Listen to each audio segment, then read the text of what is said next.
So why didn't a 465-pound deadlift make me 1 mile per hour faster at throwing my backhand? A very strange question, actually, one I had to confront at the beginning of 2023. But knowing what I know now, and knowing the feel of proper biomechanics and the sequencing as a consequence of incremental improvement from the method, which I really started honing in on kind of the middle of last year, and by October, around the time when we filmed the docuseries, I really had a strong foundation in place, although I was nowhere near perfect form back then, not even close. You'll tell when you look at the videos. They honestly kind of make me cringe a little bit compared to how my biomechanics look now. It was an evolution for me as well, but one I could not begin until I understood proper bracing and proper sequencing. And the thing is that as strong as I got, I was still not glued to the ground. And because I wasn't glued to the ground, it didn't matter how hard I pushed myself around this axis right here. It didn't matter. I could be twice as strong, 3 times as strong, 4 times as strong, and get none of the energy into the disc because I couldn't stop my lower body to then transfer that energy into the lever to make the disc go fast.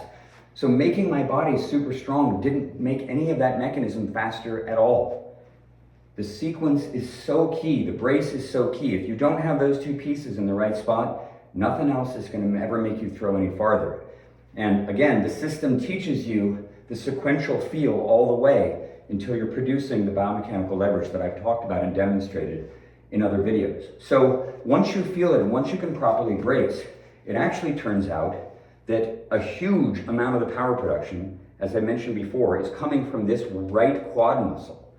A huge amount of the power, just like in a regular golf swing, a mirror image of what we're doing in disc golf, that piston driving upward creates huge amounts of energy pouring up through your core. When your hips are locked off, it has nowhere to go but up into your arm to add energy to the whole mechanism to make the disc go faster.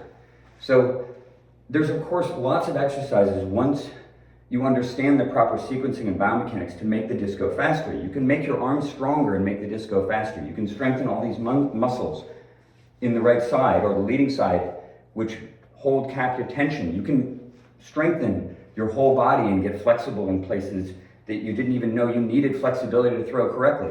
But if you're going to work on one thing in particular, work on the quad of your plant leg.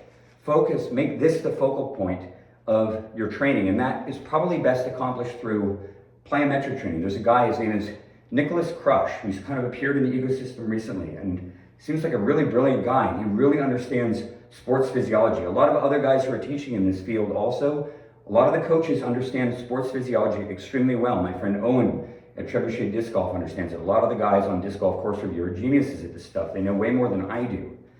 And what Nicholas Crush is focusing on is the same thing that I'm focusing on in the gym right now too, which is explosiveness